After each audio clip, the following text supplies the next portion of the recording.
ఇది ఎట్లా ధర్మమైతది ధర్మాత్ములారా, ఇది ఎట్లా ధర్మమైతది ధర్మాత్ములారా. మనం ఏం చేద్దాం?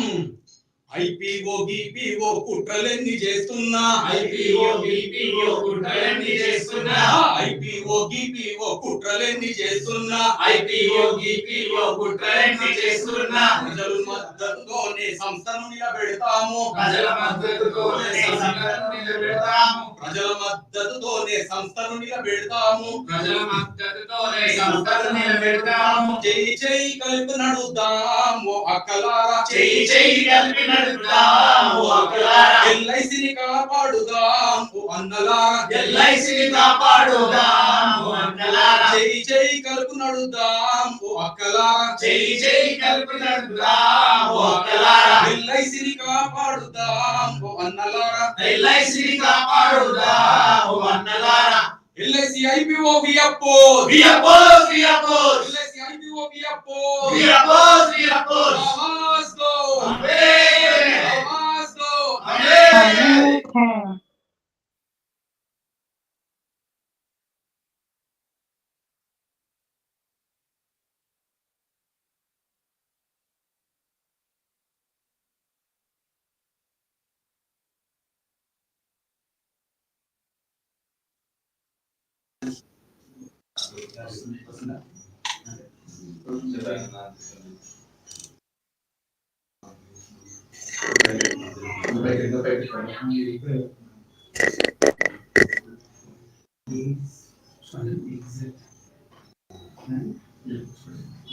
Comrades, very good morning to all of you.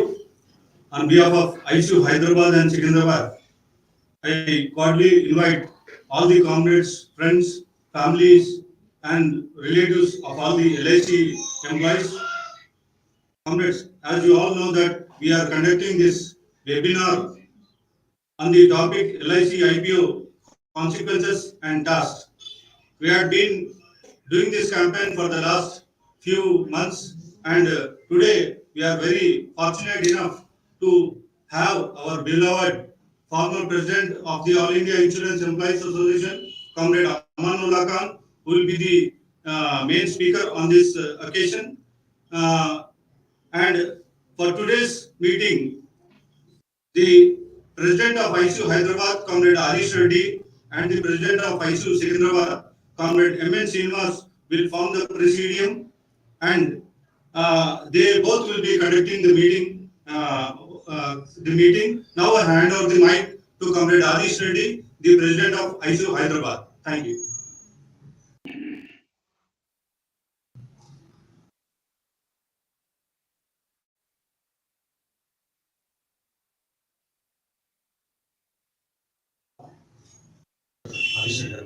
Comrade Arish Reddy.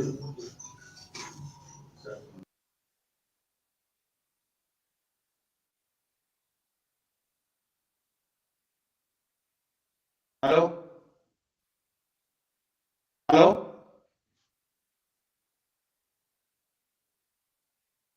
Hello?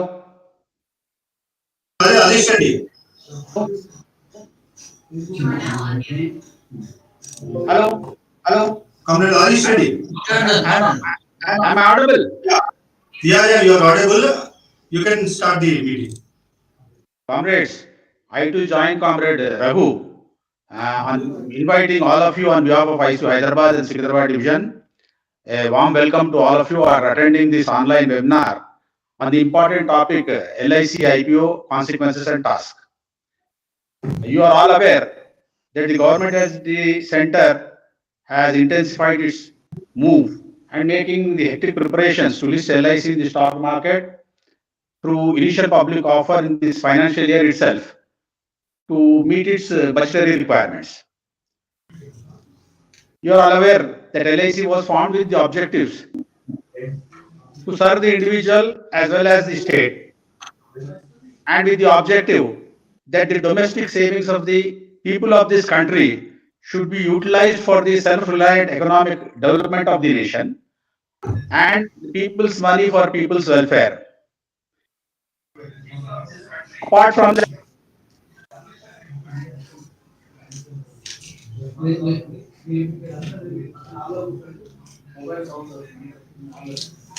Sound రావట్లేదు. ఏదో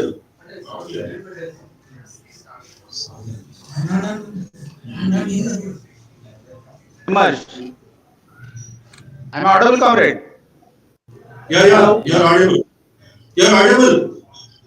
LIC has contributed towards fulfilling its objectives for the past 65 years and continues to play a prominent role in meeting the social obligations of the government.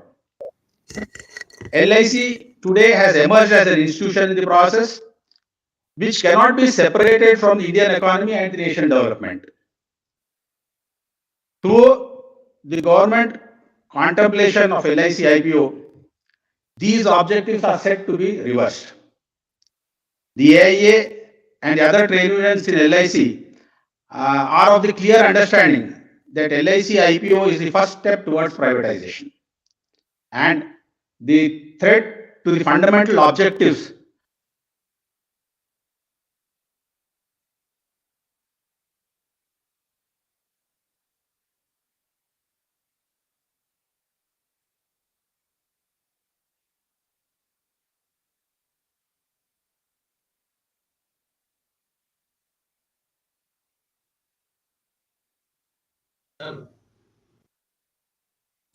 we are not able to hear you.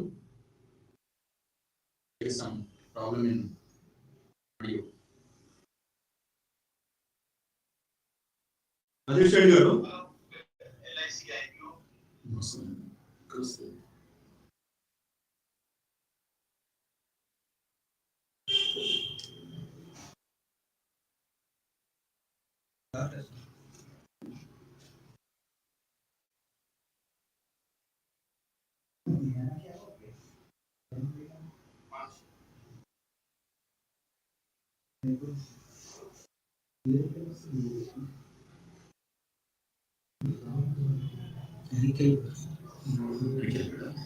We'll start. Huh?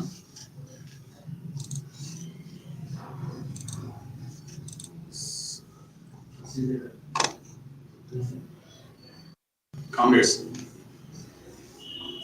it seems there is some issue with Comrade Adhish Reddy's audio technology. I joined Comrade DS Raghu, the General Secretary, Second Division, and also Comrade Adhish Reddy, the President, IC Hyderabad Division, in welcoming all of you to this live webinar. Comrades, we have been circulating the messages through WhatsApp and other social media with regard to the webinar that is being conducted today. Comrades, I take this opportunity as a privilege to welcome once again the entire participants across the country, because Comrade Amanullah Khan is the foremost leader of our organization, is the doyen of insurance movement. That is the reason we wanted to involve all the comrades from entire country, including our fraternal trade unions in banking, postal, and other BSNL, telecom, central government sectors. They have also extended their cooperation, and they said they will be voluntarily, actively participating in this webinar. Comrades, as said by Comrade Raghu and Comrade Adhish Reddy, All India Insurance Employees Association has been relentlessly fighting against the neoliberal agenda that is being pursued, that has been being pursued for 3 decades, right from 1991. There are so many instances where we have been successful, and our so many struggles fructified during this time. Comrades, we proudly say we belong to the institution Life Insurance Corporation of India, which taught us relentless service in the, especially towards the people of this country. We also feel proud to say that we belong to a trade union, All India Insurance Employees Association, which has been fighting against the privatization policies of this central government. Comrades, now the cacophony of political turmoil one side and the religious divide is another side is being witnessed. The miscreants, we can say, or fringe elements, we can say, are trying to malign the image of India, which is known for its plurality. As a responsible trade union, we have been trying to uplift or continue the spirit with which our freedom struggle, freedom fighters have given us. In that direction, as a responsible trade union, we have been fighting against the ill motivated IPO of LIC of India. You all know that Government of India has intensified its move to list LIC of India within a short while from now. That is the reason we have been taking up a lot of activities across the country, especially in the area of South Central Zone, especially with regard to IC Hyderabad and Secunderabad divisions. As a part of these activities, we decided to organize a live webinar inviting Comrade Amanullah Khan sir, who was the president of All India Insurance Employees Association, who is leading the trade union from the forefront, and he is the current editor, Insurance Worker, the wonderful magazine we read every month. I take this opportunity to welcome Comrade Amanullah Khan, our beloved leader, to speak and enlighten the participants who are participating across the country. I request Comrade Amanullah Khan sir to speak.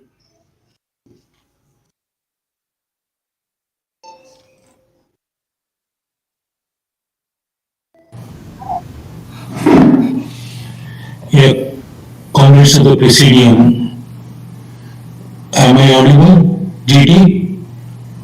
Yes, comrades of the Presidium and my dear comrades, my very warm greetings to all of you.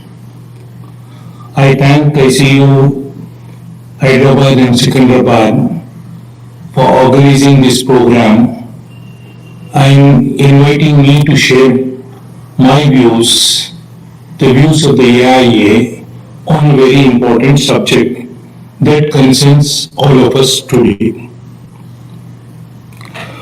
What I am going to speak is not going to be new to you because we have been campaigning, we have been agitating, we have been struggling, and in the process, enormous literature has been produced by the AIA. And this literature has been shared with each and every single employee of LIC. I am sure that every employee understands the seriousness in which we are placed today and already decided to firm up our agitation against the government policy of divestment in LIC. In the last 1 month, our activities have intensified, not just within the industry but outside. UIA has been able to reach a large number of intellectuals, and that is the reason why you see that almost every leading online magazine and the newspapers have been carrying stories on LIC that reflect our opinion. The People's Commission, which comprises of very eminent economists like Comrade Thomas Isaac, Comrade Prabhat Patnaik, Comrade Sujit Majumdar, Comrade Jayanti Ghosh, all of them have endorsed the stand taken by the IIA, and we find that a large amount of space is now being given to us in every progressive publication to air our views and tell the nation why we are opposing the LIC IPO. We are also aware that today the entire media, the big media, whether it is print or electronic, is controlled by 2 or 3 big business houses in this country. And those big business houses are backing up the government on the issue of LIC IPO, and naturally we would not get space in that. But still, we have been able to get the space and project our views. I would say that we began our struggle when the United States said in 1989 that if India does not open up its insurance sector, we impose our omnibus trade law Super 301 on India. And from that day, even before 1991, when the process of liberalization started in India, or even before the Malhotra committee gave its recommendation, our struggle began. We started campaigning, and today our struggle has reached a very critical stage. Here, the government want to test our endurance and our capacity to resist. And we want to tell the government that we have got enough endurance capacity and we are going to resist every inch of the ground against your policies. And this is exactly the situation in which we are placed today.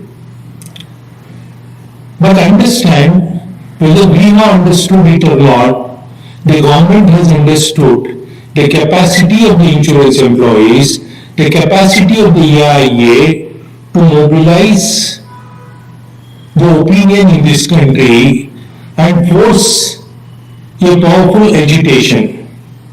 And that is the reason that the government decided to amend the LIC Act through the Finance Act. If you ask why the government did it, it was only because of the fear of the government that if you bring a separate act, then the AIA will not keep quiet and it would be possible for the AIA to mobilize the vast majority of our people and force the government to step back. And it was this fear that motivated the government to bring the legislations required and amend the LIC Act through a finance bill. Because the government was aware that the finance bill has to be passed. If the finance bill does not pass, then the nation collapses. So with that kind of a cunningness, the government brought the amendments. The second, in the present budget, if you have seen that the government is very apprehensive about our campaign and our mobilization. And that precisely is the reason when the government which was talking about mobilizing resources of 1,75,000 crores through divestment has reduced the divestment figure to about 78,000 crores now. And there are indications that the government which wanted to divest 10 to 15% may test our endurance with a 5% divestment. Because they feel that the kind of campaign that we are making, they are apprehensive about how the market would react, how the investors are going to react. And that is the reason why they have climbed down from 1,75,000 to 78,000 and raising a resource of over 1 lakh crore from the LIC IPO to about 65 to 70,000 now. So this is the strength that we have, and this is the strength which the government has recognized. Now, what is the situation in which we are placed today? We were told that yesterday LIC board would meet, and yesterday the government will file a red herring document in the SEBI, but it did not happen yesterday, and now the news report says that it is going to happen in the coming week. And so far, the government has kept it secret as to what is the valuation of LIC. The government has kept it secret what percentage of shares that they are going to disinvest. Only when they do the filing with the SEBI, we know exactly what it is.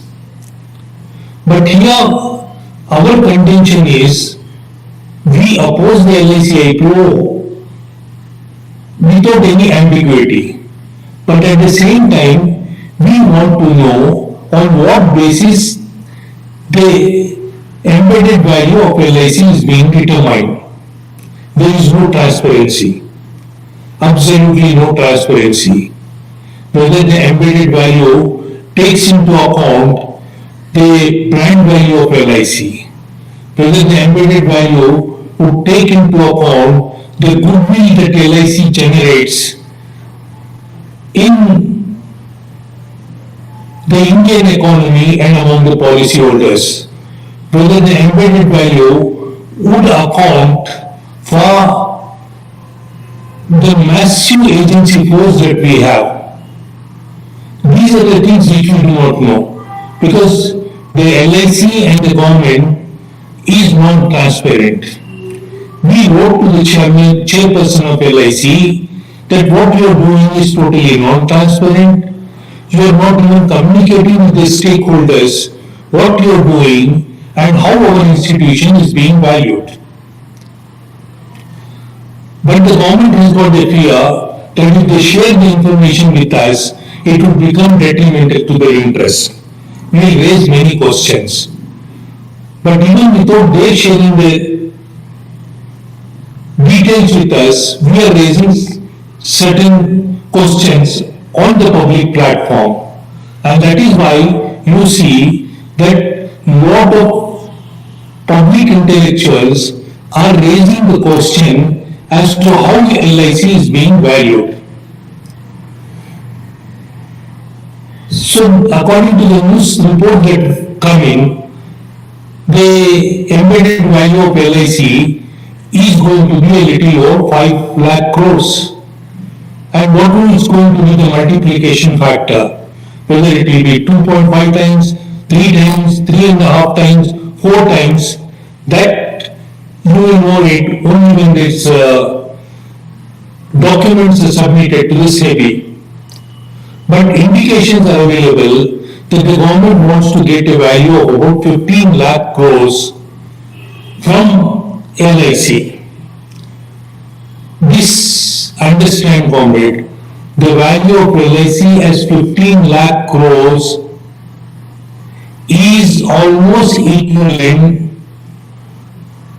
to the market value of 78 public sector undertakings in this country.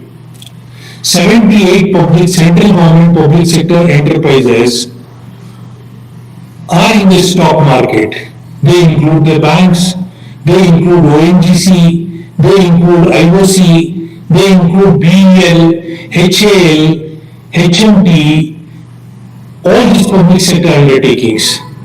And the President of India holds the market capitalization, the value in that, and the value that the President of India holds of that 78 public sector units, you would be surprised is around 15 lakh crores.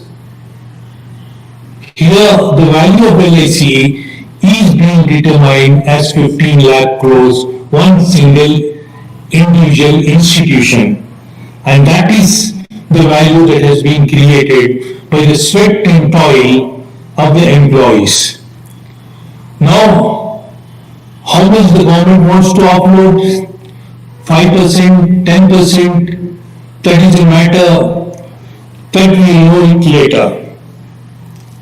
But in the meantime, our campaign created a situation where the government had to come out and even while amending the LIC Act, has to give a certain concession which they did not give it to anybody else.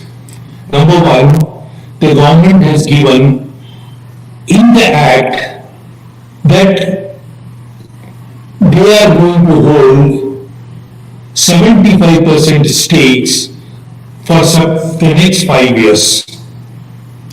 And for all times to come, mark this word, for all times to come, 51% the government is going to hold it. This is a commitment which the government did not give it to any other undertakings at the time of bringing a legislation. When the government has given this undertaking, it is because of the pressure of our movement, because of the campaign, because of the mobilization that we did it. Secondly, the government also had to come out and say that all the policies, the basic sum assured and the accumulated bonus which is added to the basic sum assured is continuing to have the government guarantee. So this is another significant step where you sell a part of the shares of your hold in an industry, but still you give a commitment that the government is going to back the total security of the policy money. And this has happened because of the sustained campaign that was launched by us. Imagine, from 1994, we have been in agitation. And Hyderabad has got a special place because in the 1998 conference of the IE at Hyderabad, the first step was taken for the mass mobilization when we said we will collect 1 crore signatures. And we succeeded in collecting 1.5 times more than the target we set. And that was the first biggest mass mobilization any trade union had done in India, and thereafter our campaign spread. The government was struggling to implement the recommendations of the Malhotra committee. When the Malhotra committee said, sell 50% of the stake in LIC, sell 50% of the stake in the general insurance, the government could not do it even today. I am not talking about tomorrow. Even today, the government has not been able to implement the Malhotra committee recommendation on that. But imagine the same way. Narsimhan committee gave the recommendation around the same time, and the banks, disinvestment in the banks started in 1995. 2 reports, same time, 2 recommendations, identical, but one the government started implementing 1 year later, and the government has still not been able to implement it even after 26 years in another industry. And this is, how do you attribute this? You have to attribute this to your struggle and the support that our struggle got from the policyholders and the general public, because they see that LIC is a marvelous institution. Let me tell you, if you are reading the paper, Business Line, Business Standard Today they are carrying out the reports, what the AIA had been telling all along, that LIC is unique. No institution in the world exists like LIC, where the policyholders are treated much better than the shareholder. And in fact, the policyholders are the real shareholders. And they have also said that what the AIA have been saying, that there is no example anywhere in the world of one single institution holding 70% market share even after 21 years of opening up of the market, insurance market. Nowhere else. And the business standard and the business line, they go to give the details that the biggest insurance company in China controls 21% market share. AIG controls 14% market share. Then they keep on giving it and they say it is a phenomenon which does not exist anywhere else. 70% market share after 21 years of competition. How that has happened? It has happened because of the total faith of the insurance public in the life insurance corporation. And this is where we get our strength for the campaign, the mobilization and our struggle. Now, why are we opposed to it? Why we are opposed to it? What contribution LIC has made to the national economy, all this is well known to you. I don't have to give all those details that our asset base is 38, assets under management are 38 lakh crores. Imagine this, comrade, the finance minister presented the budget 22-23. What is the total size of the budget? 39 lakh crores. The total size of the union budget is 39 lakh crores. LIC asset under management is 38 lakh crores. So you can imagine the importance of this institution in the national economy. And you can, what contribution it has made. Today we have said that the government, out of the total borrowings of the government, what is the borrowing of the government? You say today the fiscal deficit is 6.9%. That is the difference between the revenue and the expenditure of the government. 6.9%. And this 6.9% has to be met through borrowings from the market. And the government borrows nearly 25% from the LIC by way of LIC's investment in the government securities, its investment in the other infrastructure project, and in essence, which means that every infrastructure project that the government undertakes, 25% of that infrastructure project is financed by LIC. Is there any example of such an institution anywhere in the world? This is the question. And then we raise the question, why do you want to disrupt this industry which has been doing such a wonderful job? The answer lies not in economics. The answer lies not in economics. The answer lies in politics. That is simple. There is no economic reason.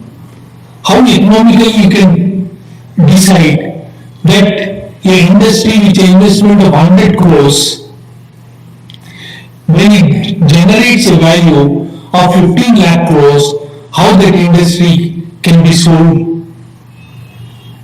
There is no economic sense. Absolute no economic sense. It is all politics.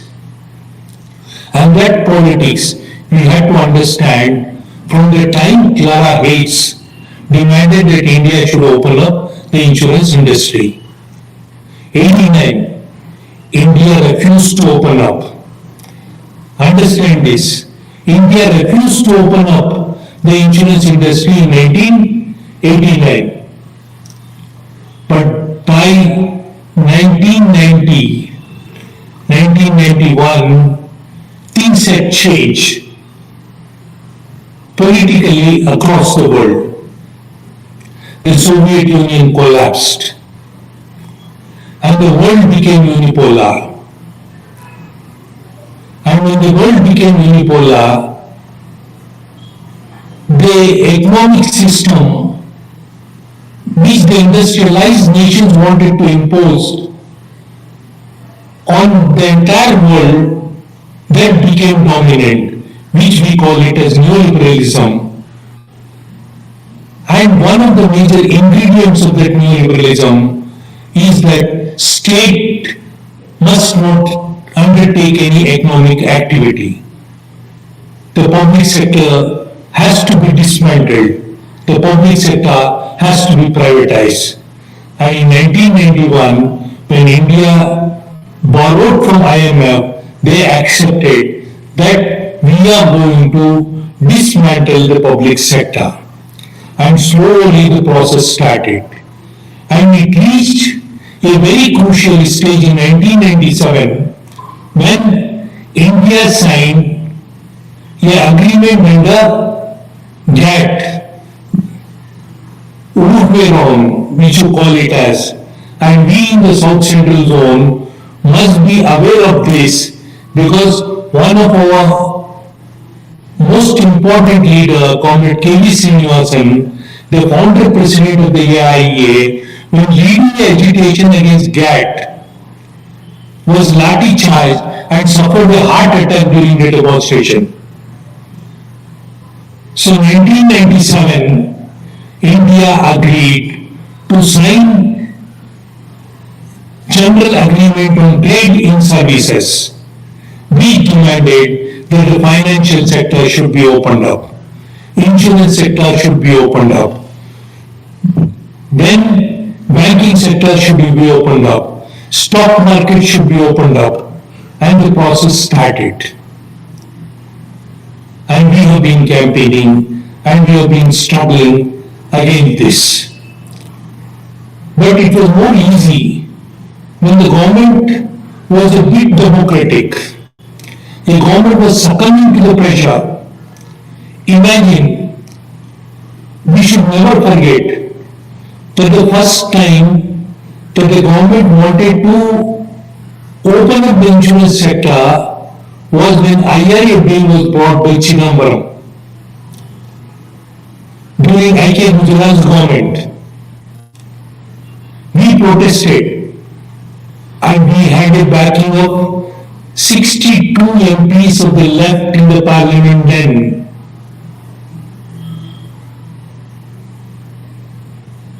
A major portion later on, even in UPA 1 and UPA 2, at that time the left took up a position that if you bring the IRA bill, we are going to withdraw our support. I.K. Gujral had to stand up in the parliament saying that we are withdrawing the bill. And when it was again during Vajpayee government, IRA bill was passed. It was again under the Vajpayee government that insurance loss amendment bill was brought up, and when UPA came, the left said we will not allow it, and that bill was sent to the standing committee, and we mobilized opinion, expressed our opinion before the parliamentary standing committee, and then the government could not enact the insurance loss amendment bill. Again, the insurance loss amendment bill was passed after the Modi government came to power. So, which very clearly says that the BJP is a party which is totally wedded to neoliberalism. Earlier we said it was a party of traders, but today it is no longer a party of traders, small traders. It is a party which has been adopted by the big capitalists, the crony capitalists of India. And this philosophy of the BJP that it is not the business of the government to be in business is a hypocritical stand. Because when they say it is not the business of the government to be in business, they are saying that the public sector should be dismantled, but they become more active in running the business of the private sector. Airports will be handed over to Adani's, ports will be handed over to Adani's, then petroleum will be handed over to Ambani's, and now a classic example is the Vodafone. When the government is bailing out Vodafone, when it refuses to bail out BSNL, it bails out the Vodafone. So this is the character of the government, and that is why I said it is more political than economic. A government which is wedded to neoliberalism, a government which is wedded to create monopolies in this country, a government which is wedded to support and give all benefits to the big industrialists in this country, also want to dismantle the life insurance corporation. Now, why are we opposing it? We are opposing it for 3 or 4 important reasons. One, that a public sector like LIC plays a very important role in the economy. Because the funds that are mobilized by LIC are invested to give benefit to the entire society. And that is why our slogan, people's money for people's welfare. Because whatever money that we are going to mobilize will be utilized for the benefit of the entire society. If what money we are mobilizing is utilized by the private shareholders, they will utilize to maximize their benefits, so maximize their profits. And that is one fundamental reason that we want the society to get benefited by the economic activity of LIC, that we are opposed to the LIC IPO. The second reason is that LIC is today a household name. There may not be any household in this country which is untouched by LIC. And even if you take the January figures of the LIC's performance, you would find that there is a gap in the percentage in relation to the percentage of market share that we have in number of policies and the percentage of market share we have in premium income.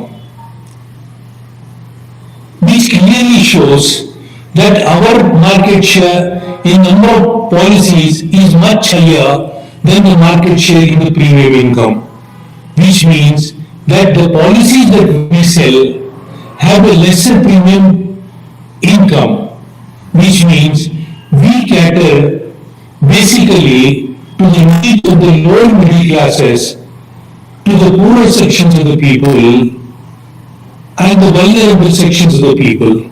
And that is why an important part of the campaign that we made through the People's Commission is that the average premium size of a LIC policy has come down. Before pandemic, it was 28,000. Now it is 16,000 and odd. For the private sector, before pandemic, it was 74,000. Now it has gone up to 89,000. And you can see the difference. Our premium size has come down, the private sector premium size has gone up. What does it show? That the people that we serve, the people who purchase policies from LIC are more severely impacted by the COVID, more severely impacted by the crisis.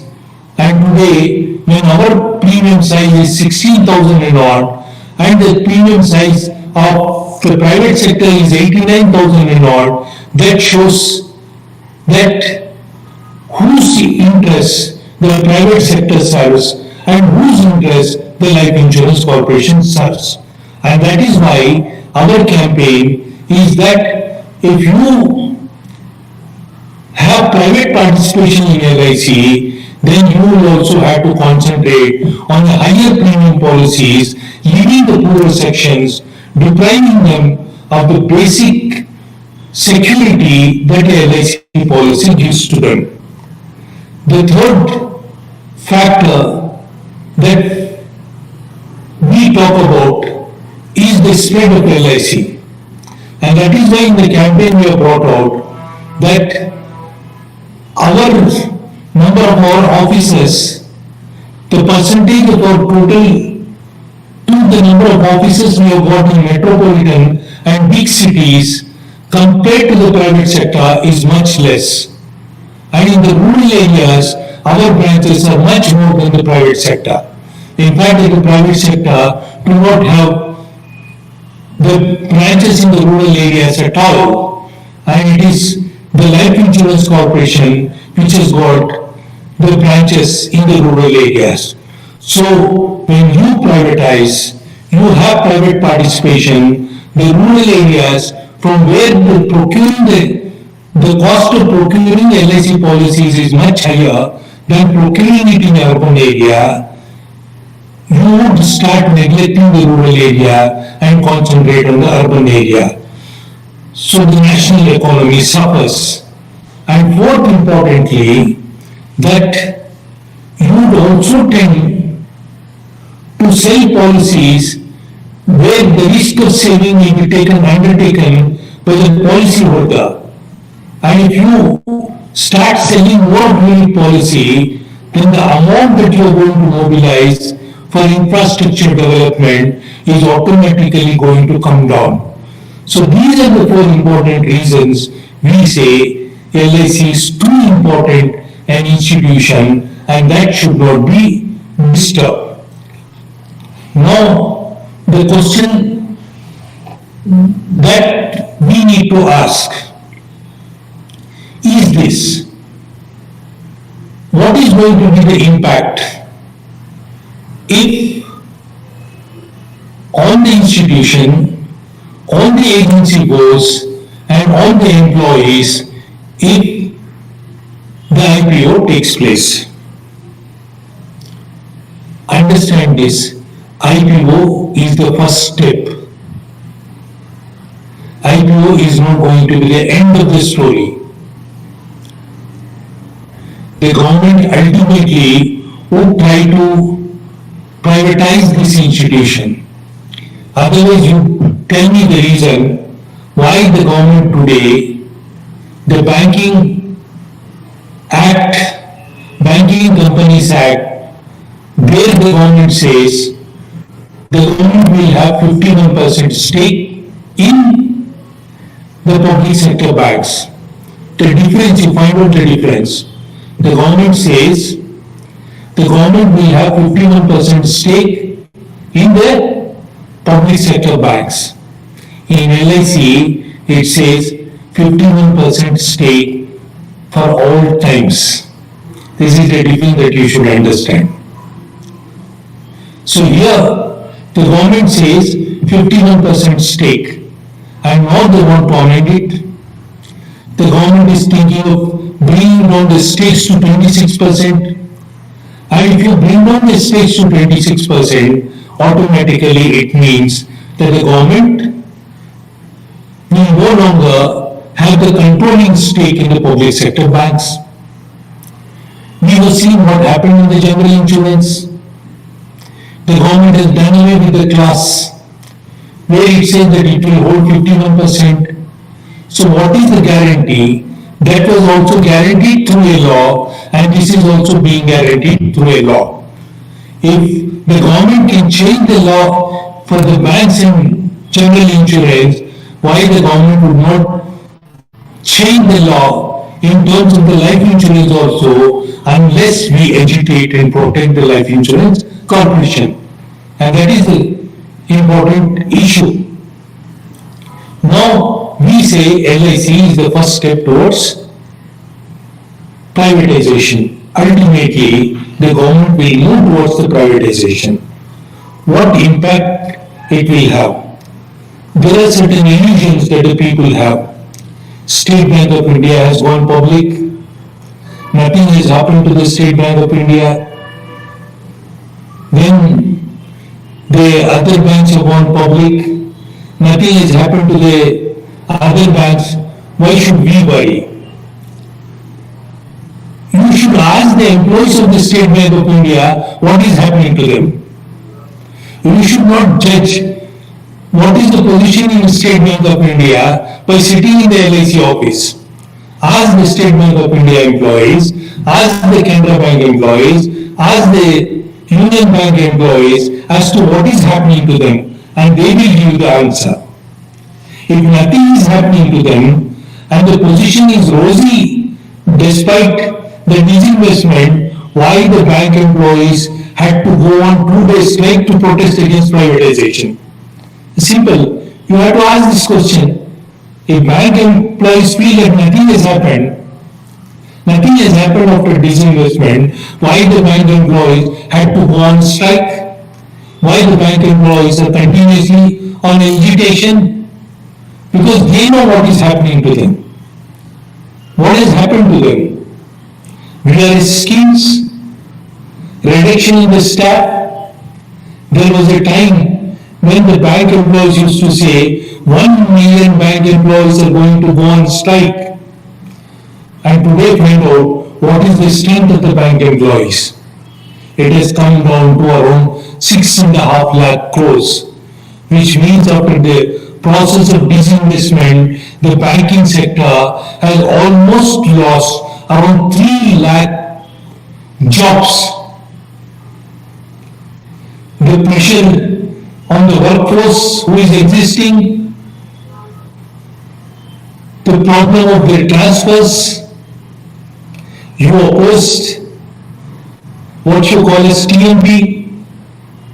Do you think that TMP will not resurface if the concentration is on profits?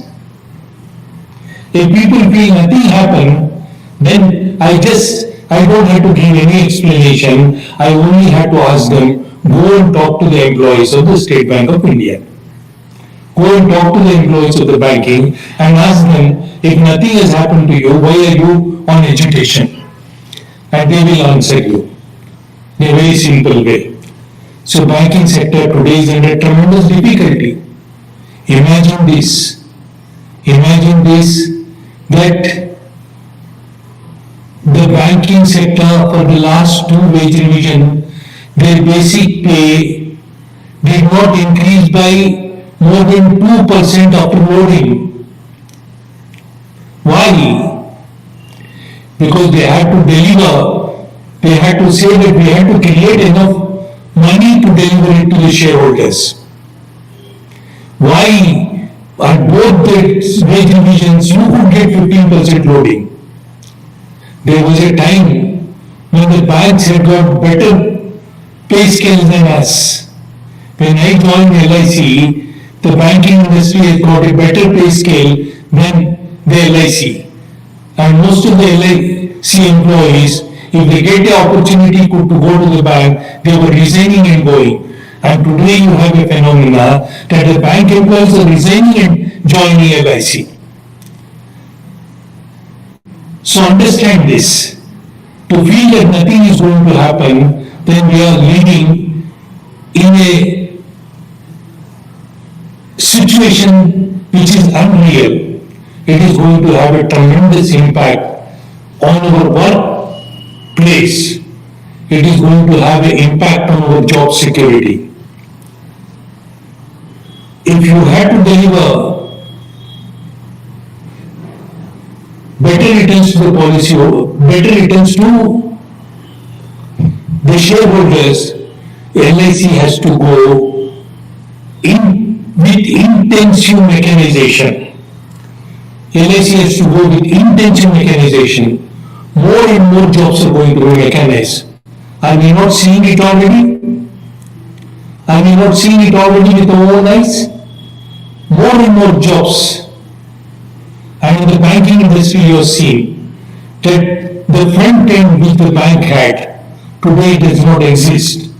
That front end is managed by Lakshmi or Geeta, the computers, the robots that are there in the banking institution. So more intense automation, the more intense fourth generation or the fifth generation information technology is going to be utilized. And that surely is going to have an impact on our job security. The third, the whole business model of LIC has to change. Did we not observe when the chairperson addressing the senior deans conference said that we have to increase our share in the non-participating policies. Right? We sell participating policies, we sell non-participating policy. Participating policy have got three components. Number one, the risk portion based on mortality and with sufficient cushioning. Number two, what you have the administrative expenses. Number three, you have a bonus loading. And this is where the participating policies come. In non-participating policy, you will not have the bonus loading. Which means that if you don't have the bonus loading, automatically there is no risk for LIC as far as the savings of the policyholder is concerned. The very concept of life insurance changes. Life insurance is not just covering the risk to your life. Life insurance is also covering what you actually call as life insurance covers the risk of dying early. Life insurance also covers the risk of living longer. So you die early, you get your risk covered. If you live longer, your maturity, your savings are with you for your survival. And that very concept is going to change with the non-participating policy.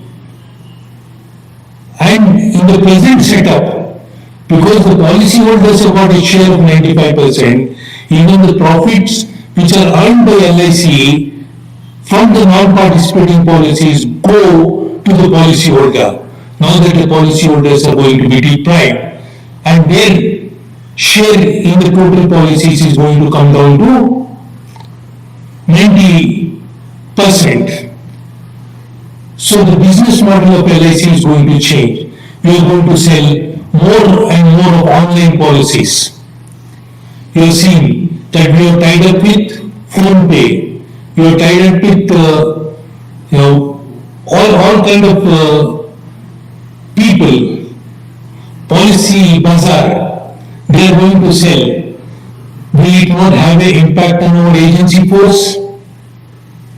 Today the paper report says our agency force are campaigning for the policyholders to open a demat account. The agency force should know that once policy bazaar starts operating, once all these, what you call the intermediaries in the insurance sector start operating, once the bank insurance becomes the primary source of securing the business, what happens to the 13 lakh insurance agents that we have? And if something happens to the insurance agents, what is going to happen to those people who manage those insurance agents, our development officers? If there are no agents, why they should be development officers? This is the question. It is not just going to impact the employees, it is going to impact the agents, it is going to impact the field force. And at the same time, the very change in the business structure is also going to impact the policyholders' interest. And this is what is going to happen for the future. And we are very certain that The government may disinvest 5%, they may disinvest 7%, they may disinvest 10%, but our struggle would not end. We will continue to fight the battle. Every inch of the ground we will continue to fight. What is our belief? Our belief is the faith in the Indian democracy. Our belief is the faith in the Indian people. We feel that history is not permanent. What you call as a static. Nothing remains static. The only constant in the world, as Bertrand Russell said, is the change itself. So changes are going to take place. Politics is not going to remain static. History is not going to take static. 5 years from now, 3 years from now, 10 years from now, what is going to happen to the politics of this country, we know, we can imagine as to how the people are going to react. Politics is going to change. Economics is going to change. And keeping that faith, keeping that confidence, we need to continue our struggle and move forward. Here, as the LIC employees, we have certain contradictions. What do we do? There are two issues that are coming up. One is that certain questions are being raised, which we discussed in the Secretariat of the AIA, that the management says that we have to update the policy holders' accounts for the DMAT. Here we have to differentiate between the updating of the policy holders' account and the DMAT. LIC employees are not going to issue the DMAT account. It is the banks, it is the foreign outside company that are going to do the DMAT. What we are being asked to update the policyholders account, PAN number, which is necessary even otherwise to pay the claim. Because if you don't have the PAN record, the claim amount, the tax deducted is going to be higher. So differentiate between that. We will update the policyholders' records, but we will not do anything to help the policyholder in opening the DMAT account. The second is the question, what do the employees do? Many of our activists say that already a large number of employees have got DMAT account, but even before the LIC IPO issue came about, you must understand that many employees would already have the DMAT account. There may be a substantial number who deal with the stock market, and there may be a larger number of people who, in order to save the taxes, must have invested in some mutual funds for which a DMAT account is necessary. So we will not go into that account.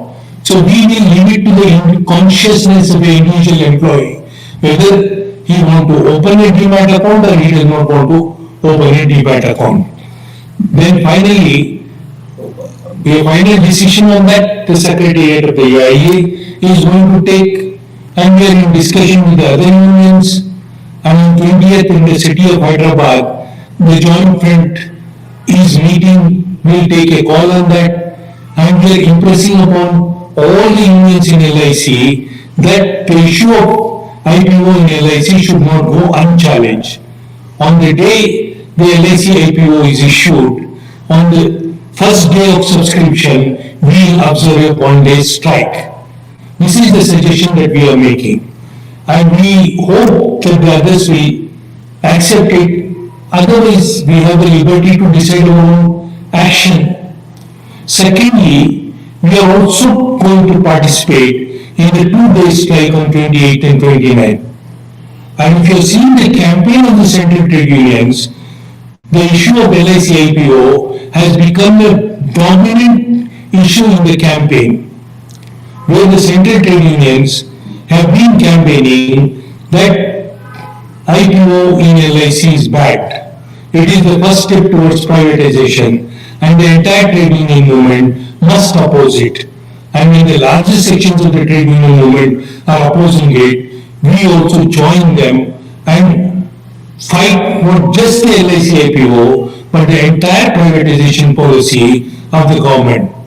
Today, the bank employees are on strike, agitation, electricity employees, road transport employees, coal workers, steel workers, a whole lot of workers are on struggle. We join them and build up a broader platform for our struggle. So we are not only going to go on a one-day strike if the IAS Secretariat decides on the day LIC IPO subscription opens, you are also going to join the strike on 28 and 29. So with this confidence, we must move forward. We must build up our campaign, but we must have the confidence. If for 26 years we have prevented the government from privatizing LIC, we will make the life of the government difficult by fighting every inch of the government, every inch of the battleground, every policy of the government, and continue the mass mobilization. The LIC IPO is not going to be the end of the struggle. It will be the beginning of a much bigger, sustained struggle of the insurance employees in which we would expect that the entire trade union movement would participate. With this submission, I rest and will open up if there are any clarification or question and answer. Thank you, comrades.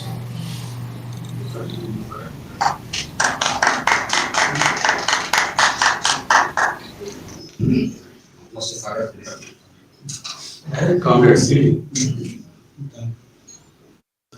on behalf of ICU Hyderabad and Secunderabad divisions, I profusely thank Comrade Amanullah sir for his 1 hour elaborate discussion and explanation he has given on this subject. Comrades, sir was clear in his submission that LIC IPO cannot go unchallenged. Yes, as the headquarter divisions of All India Insurance Employees Association, we, on behalf of both the divisions, assure the leadership of All India Insurance Employees Association that we are ready to challenge the onslaught of IPO, which is looming very large on us. At the same time, sir told that the IPO, even if it is for 1% or 5% or 10%, it is a first step towards privatization of insurance industry, especially LIC of India. Yes, that is the reason we fight, irrespective of the result, we are prepared to fight it. And in the submissions, sir was also clear that in case the LIC IPO is listed in the stock market on the first day of stock listing, all employees of All India Insurance Employees Association will be on one-day strike. Definitely, from the headquarters, we assure the leadership that we will be part of that struggle. And at the same time, as sir said, there will be 2-day strike on 28th, 29th of March this year, opposing the total privatization policy of the government of India, and also the price rise and other issues concerning the entire working class and peasantry in this country. These are the major issues that have to be taken up by all of us. We, as the headquarter divisions, are prepared to take up these challenges. Now, we welcome the questions from the comrades and those who are watching this webinar. Yeah. Now, Comrade Sagar Kulkarni wants to ask a question. Sagar. Sir. Sir, good morning, sir. We have been following the seminar since start until the end. We have some doubts and worries, sir. So, first point, will be there any restructuring of policies, sir, in employees regarding employee, and will be there any restructuring of field force changes? That is my point. Will be there any changes in field force, and will be there any changes regarding branch reductions across the country? That's also a worrisome. Most of the employees have. So please guide and explain in clarity, sir, regarding this. Thank you.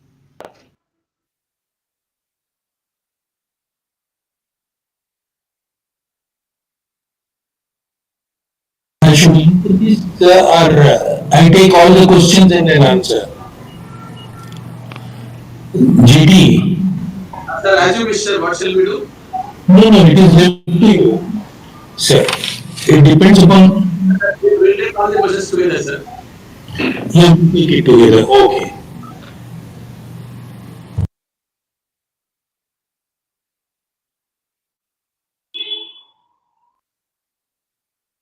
Sir, the other question has come up in this way. Yeah. Comrade Bhimeshwar. Good morning, comrade. I am KV Bhimeshwar Rao, Treasurer of LIC Employees Cooperative Credit Society, Hyderabad. I am very much thankful to you for the elaborate lecture on the present topic LIC IPO consequences and tasks. We have got many of our doubts cleared, sir. One question was lingering in my mind, whether any legal procedure can be initiated and adopted to overcome this LIC IPO. Please throw some light on the subject. I repeat that whether any legal initiation can be done. No problem. I understood it. Now, Comrade Varalakshmi.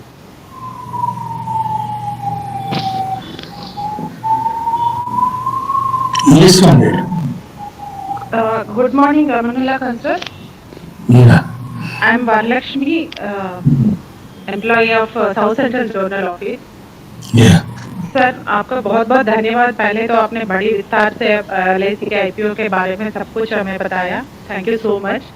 Sir एक doubt है कि LIC में IPO आने के बाद what should be the impact on policy holders specially in rural areas regarding their bonus or maturity benefits, etc. So many policyholders are asking this question. So can you please explain this, sir? Thank you.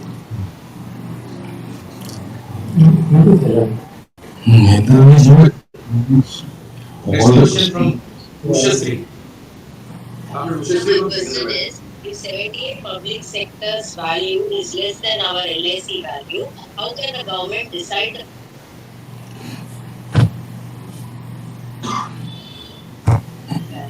How can the government decide the percentage of this investment, that too without any transparency? Second question, if in our struggle, can we approach the courts asking for a stay in lieu of ours being a profit-making organization? Thank you, sir, for giving me this opportunity. Sir, another question from Sai Kiran. Sir, good afternoon, sir. My name is Sai Shiv. I work for Triple Branch under Yes, Division. Sit down. So, my question is, we've been campaigning a lot against the LIC and IPO since long, and many of all India Insurance Employees Unions and employees, we all met the MPs, like MLAs and all the party presidents and the leaders, and they've all agreed on what we said, and what we conveyed to message was also very clear, that why we oppose the IPO and LIC. But that wasn't visible and that wasn't seen in the parliament sessions. So we were pretty confused that when we went ahead and met them. They promised us to that they'll oppose the IPO in LIC and all that, but it wasn't visible. So I'm pretty confused, sir. If you could throw some light on it, I think that my answer to the question will be very clear. Thank you. Acha GT, the 5 questions you come, I'll answer them and yes. Okay, sir, please. Yeah. See, the first question is that whether there is going to be any restructuring or what impact it will have on the employees. I think that in my main submission I answered this. So whether LIC is going to be restructured, we do not know. We do not know. But you must remember that certain restructuring was suggested by Booz Allen and Hamilton and the LIC committee. Right. When they wanted our assets to be separated, create a company, asset management company, when they wanted the pension division to be separated, PNGS, all this has not been acted upon. How the future is going to take shape, we do not know. As of now, there is no plan to restructure LIC. The second issue is that what impact it can have on employees. I already told you. You must know that Booz Allen and Hamilton in 2000, when they gave the report, they said 50% of the staff in LIC are excess. They said 45,000 people in LIC are excess. We did not allow them. You also must remember that perhaps LIC is the only public institution in the country where there was no VRS. Right? We did not allow them to reduce their staff. So what impact it can have is a matter of our understanding. I said that there is going to be more use of technology, there is going to be more use of artificial intelligence, and automatically this is going to have an impact on the job potential. And a simple example, today services industry, I think you should know that the economy has 3 major components. One is the agriculture, second is manufacturing, the third is services. And today more than 60% of the national GDP comes from services sector. But if you look at the total employment, less than 30% of the total workforce is employed in the services. This very clearly shows that servicing industry is going for intensified computerization and the use of artificial intelligence. Naturally, that is going to have an impact. And that is why the EIA has always held the opinion that we need to balance the interest of the institution and the security of the employees. If you don't allow the necessary technology, then your industry is going to collapse. If you allow a technology which is much more than what is required, then there will be a threat to your job security. And that is where the AIS played a brilliant game of allowing LIC to implement a technology which will help us to compete with our competitors, at the same time secure the job security of the employees. You tell me these undertakings. There are certain posts. IT's post is gone from LIC. Then you have MPOs. It is a return of category. Now programmers are becoming a return of category. But this is the only institution, even after the certain categories have been eliminated, nobody is removed from the job. They have been absorbed in some other job. They have become assistants. So this is So the question of what is going to happen, we do not know. AIA does not give an astrological prediction. But on the basis of an objective assessment, we say if a computer is utilized, naturally it is going to replace a man. How do you balance the interest of the computer and the man? That is a challenge for the organization. Fourthly, if you remember, if some development officer comrades are participating in this meeting, you should know that the Malhotra committee recommended that the LIC does not have any need for development officers. Go through that report again. And when I said that this is going to have a disastrous impact, the use of technology, more sale of policies online, if that can limit the income of our agents, naturally that is going to have an impact on the development officers. But the only thing you should know that your jobs are safe not because there is no privatization in LIC. Your jobs are safe because of the strength of your trade union, on the basis of the strength of your movement. And you have to believe in the strength of your movement to safeguard your job security. IPO or no IPO, your trade union is committed to protect the jobs that we have. Yeah, I think that two questions I answered. The third question is that whether AIA can think of a legal process. AIA is thinking. But when AIA thinks about it, you should also imagine that unfortunately the Supreme Court has been negative as far as the economic decisions are concerned. The policy of the government on privatization has been tested more than once in the Supreme Court.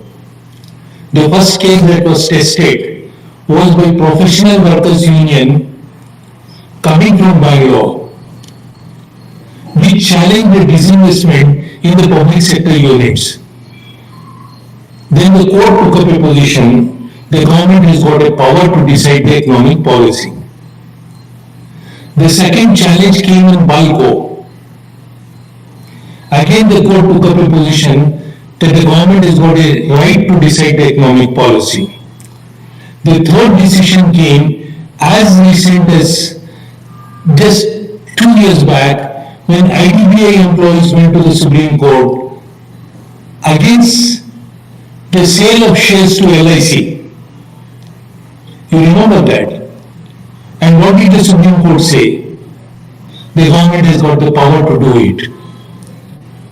So when you decide on the legal option, it is not that the AIA is not thinking of it.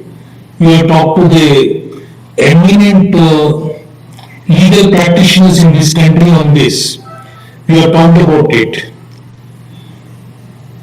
And at the appropriate time we can decide what is to be done. Because IPO is not going to be the end of the road.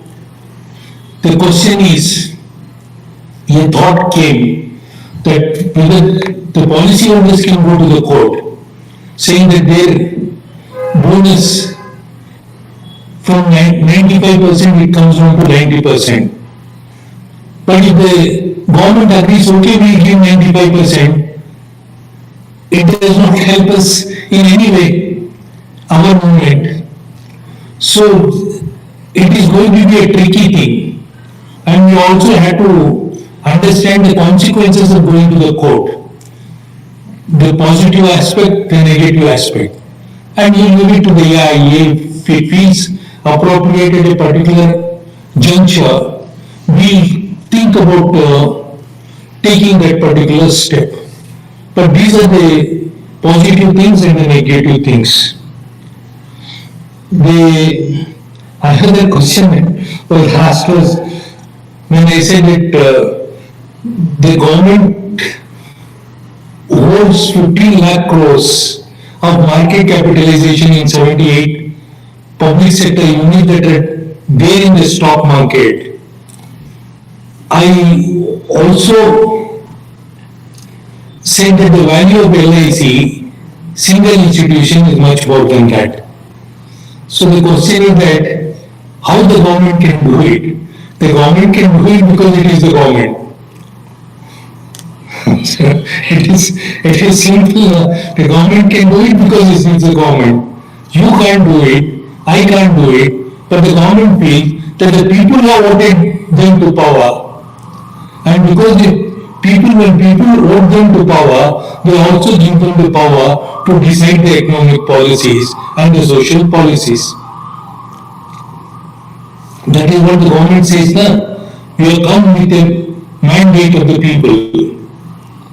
So whether the government can do it or not, say the simple question as far as LIC is concerned, there are two issues, legal and moral. Legally, the government is entitled. Morally, if the government does it, it shows the moral bankruptcy. Because the entire value of LIC is created through the policyholders' money, where the government did not invest anything other than 5 crores initially. If the entire value of 15 lakh crore is created, it is created with the money of the policyholders. So legally they are entitled, morally they are bankrupt if they do it. So, but then when you go to a court, issue is not decided on moral grounds. Issue is decided on the basis of law. Issue is decided on the basis of legality. Okay. Then another question came which relates to the economy as a whole. I mean democracy as a whole. The same comrade raised that question that MPs they say that we agree with you, but when they go to the parliament, they act differently from what they promised to us. Here, see, what they promised to us and what they do in the parliament are two different things.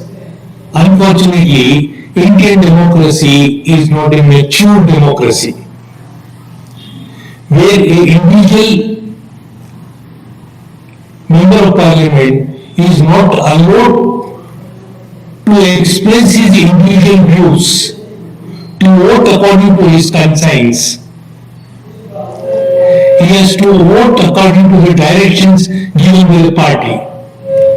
And this is a failure of democracy. If you look at US, you would see that the Republicans will vote along with the Democrats. Or sometimes the Democrats will vote along with the Republicans because they vote according to their conscience. And a member of the parliament there is not disqualified. But here a member of the parliament, despite accepting with you, he has to abide by the direction his party gives. If he goes against it, he loses his membership of the parliament. Secondly, why this issue did not come up? I made it very clear that this issue did not come up because of the fear of the government. They brought it along with the finance bill.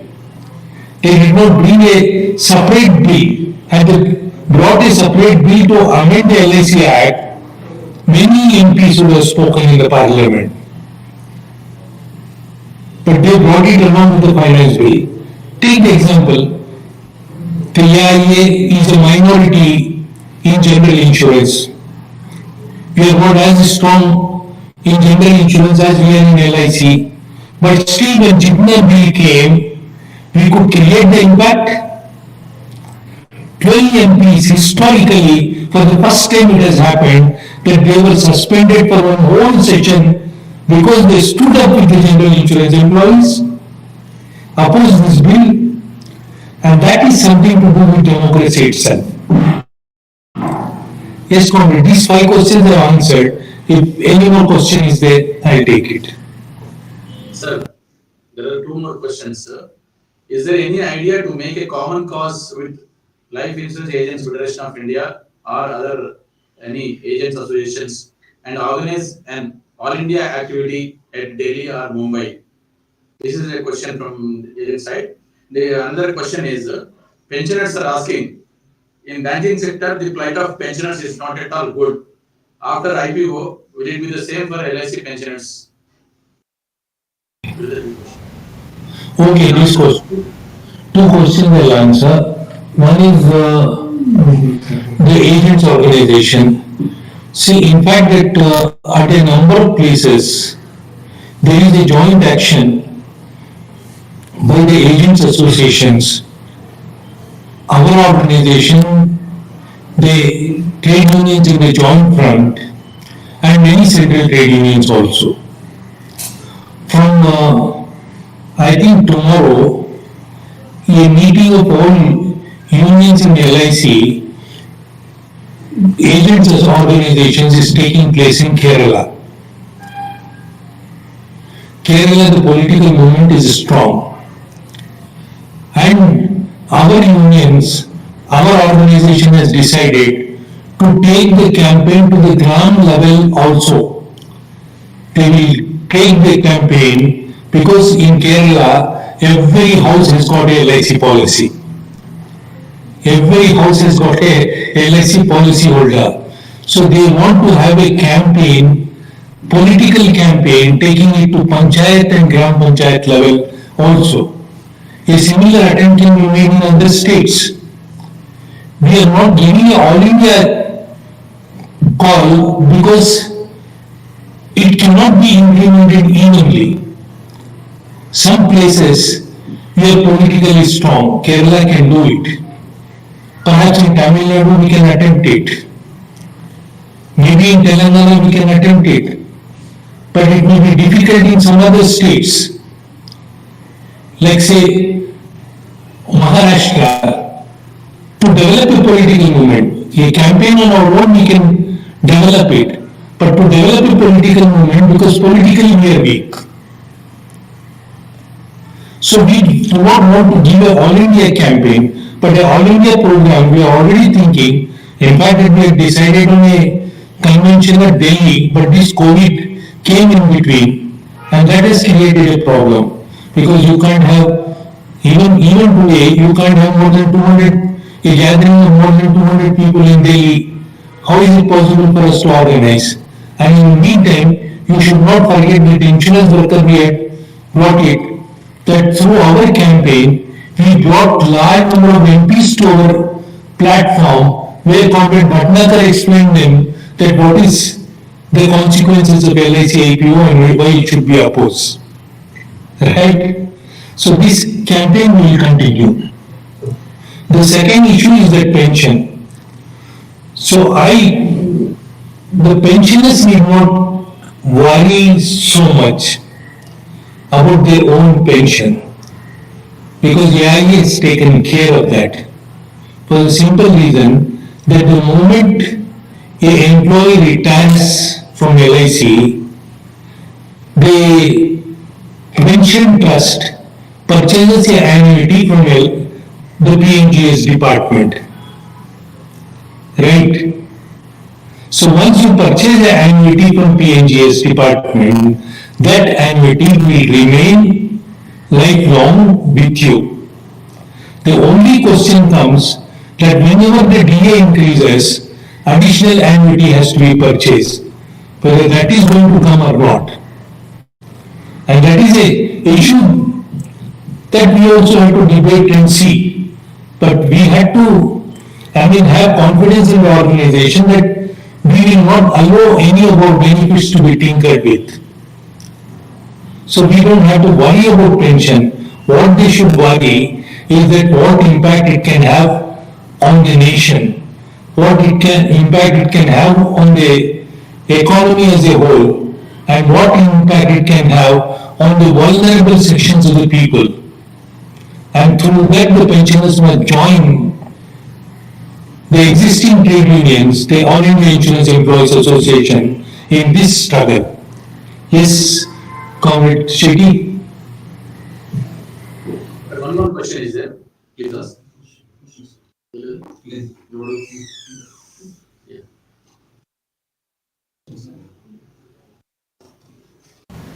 Sir, with regard to real estate value, LIC has undervalued. No? That is what is the report is from the even report. People are asking, why can't LIC or trade union be involved in taking the real value of these real estates? Why we do not have this say in that? I think what are we? If you just talk about a government employee or a public sector, how is it defined? Government servant. Right? The employee is defined as a government servant. Never forget you are something very big. You are the servants. And even today, according to the law, the relationship between our employer and us is the relationship of a master and a servant. And can a servant demand that we should be the partners? It is only because of the strength of the trade union movement that the LIC listens to us, that the government listens to us. And that is why the Joint Front has written to LIC chairperson that we should know how you are valuing. There is no transparency. And this issue will continue to raise it.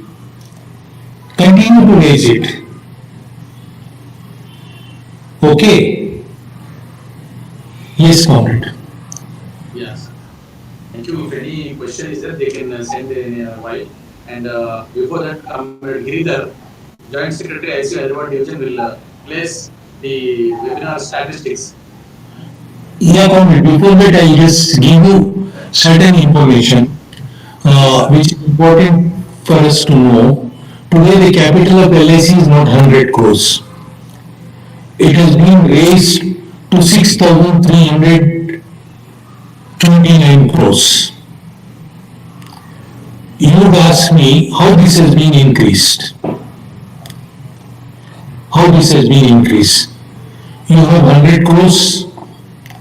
Add to this 100 crores the resource which LIC has and the profit LIC gets from some kind of business which you call as capital redemption business, which is still some old business LIC has got, that profit, and for the last 2 years, the dividends which had to go to the government asked LIC to keep it with themselves. So now, after June 2011, the amendments to LIC Act have become operational.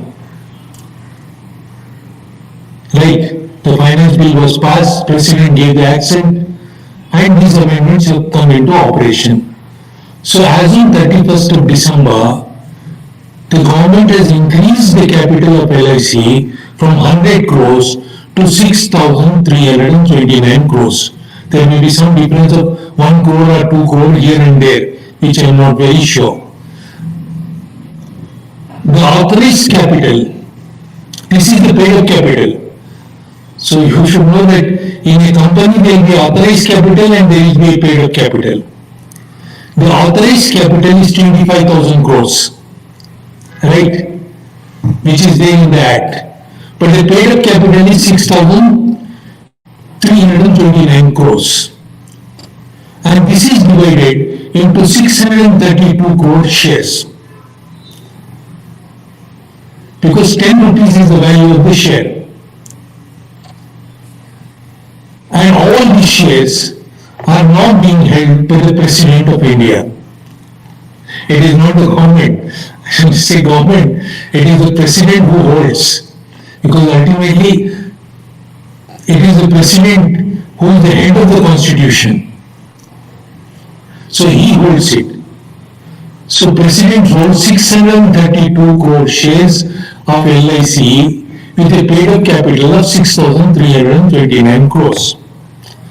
Now, without increasing the further capital, if LIC has to offload it in the market, it will be a portion of the 632 crores.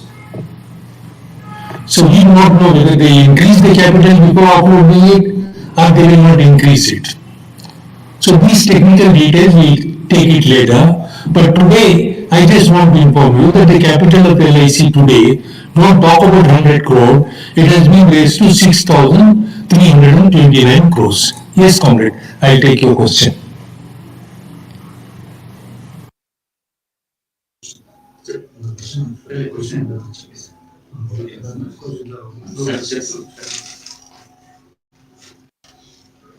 Sir, good afternoon, sir. This is not question, perhaps this is about what best has happened today. This is a small reportage of what has happened today and what we did for making this success. First of all, thanks for giving this opportunity, sir. We from, on behalf of ICU Hyderabad and Secunderabad divisions, we thank you for accepting our invitation for webinar. Sir, this decision was taken, as you know, on 28th of January last month. We were thinking of having a webinar, especially on IPO of LIC and also about the ongoing strike, which was intended in the month of March. So this would be useful for both the purposes. ICU Hyderabad and Secunderabad, once your consent has come, we sat together and we formed a social media team comprising of 10 comrades from divisional office of Hyderabad, Secunderabad, zonal office, and also some branches. And we relentlessly work. We humbly say that it is required. We have been working every day and day out, reaching out to the branches. We visited branches and we explained everything to all the fraternal trade unions personally. And also, a social media volunteers team is also formed, taking one member from each branch. After visiting the branches, everyone came forward and started sharing the statuses, the posters, small videos in their WhatsApp and other social media platforms. Soon after this happened, many people got inspired, and then many of the employees, children, and relatives started posting small videos, reels, and all these things on social media. We are very happy, sir. Around, on an average, 600 to 700 views have come to all these videos all these days. I am talking about the webinar campaign. So in each of the poster and in each of the video, however, as the main speaker, your name has come and your photo has come. It is a pride for all of us. And also, we are very happy that we are opposing IPO. This was the slogan. Everywhere it is circulated among the relatives and family members of all these comrades and all these posts. And today, before starting of the webinar, we have been circulating these live links to all the people. All over our comrades, social media team members are here and office bearers are here. We have been working over here and we are very happy that we could reach to many people with the help of our comrade Yadav Somana. He is from CITU. He is the main person behind this success. And we thank him also. Sir, the statistics is on all platforms. ICU Hyderabad YouTube channel is there, TU News YouTube channel is there, and ICU Hyderabad and ICU Secunderabad, these two Facebook pages are there. Of all, we are happy to inform you that on an average 700 members participated live and it has reached to 3,000 views. We are happy to declare this. And this has been on and off has come and it is available for future also on the YouTube and also in Facebook. So many more hundreds of people will watch and get benefit out of it and get good information. It will reach to them. And there have been 300 plus shares in Facebook and also YouTube. And happy that there were as many as 1,200 comments, mainly opposing IPO. So we are very happy that it is more than a very big open session. What we call It's a big Bahiranga Sabha in Telugu.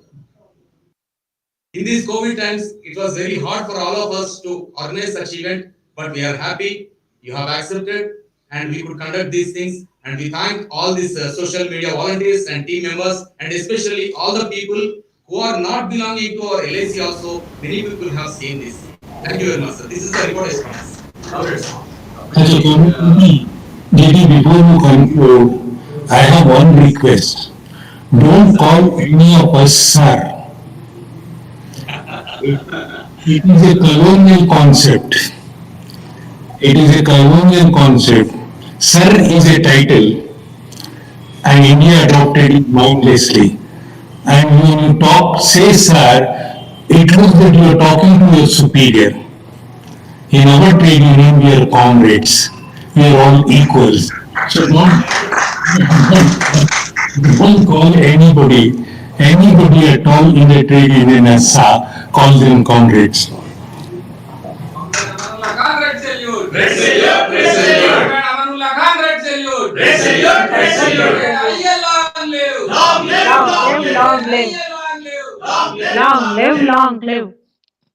Comrades, we are coming to the end of the session, and we also express our thanks to Comrade Venugopal, our former General Secretary of AIA. We thank Comrade V. Ramesh, President of AIA. We thank Comrade Srikant Mishra, the General Secretary of AIA, and other office bearers of AIA, and Comrade Ravindranath, the General Secretary of SLA. Comrade GP, if the General Secretary, President want to make a brief submission, ask them, they can make it. We did not ask him, sir. Ask them. Okay. They are on live. I mean, we have shared the live link also, but we wanted to restrict up to you only. And sir is in listening mode. Is in listening mode. All are in listening. All are in listening mode. Anyway, we are benefited by their presence and participation. And we thank the entire leadership of AIA, ACLS for making themselves available for this meeting. And in the future, just now we were discussing myself and Raghu. In the coming days, within living days, we will sit together and we plan further activities. And especially we thank the comrades from Chennai, Comrade Ramesh Garu, the General Secretary of Chennai Division 1, and Comrade Anandji, the General Secretary of Southern Region HRG, not the CRG, I think, General Secretary of Southern, and KVS Rajagaru, and Santosh Kumar Mahapatra, and Satish Kishore, and Jay Suresh Gita, and all other officers, because we have been requesting all these comrades to see that the maximum number participates in this webinar, and that is what is the result today we are witnessing. And we thank you each and every employee who made it, who could make this program a grand success. And once again, on behalf of IC Hyderabad and Secondary divisions, we profusely thank Dr. Amanullah Khan and other participants for making this event a grand one. Thank you very much. Now the meeting is concluded. Okay, thank you. Yeah, long live. Long live, long live. Yeah, long live. Long live, long live. Yeah, Zindabad. Zindabad, Zindabad. Yeah, Zindabad. Zindabad, Zindabad. Padmanabh Gariki kuda thanks. Thank you, Ma'am. The meeting is concluded. Yeah.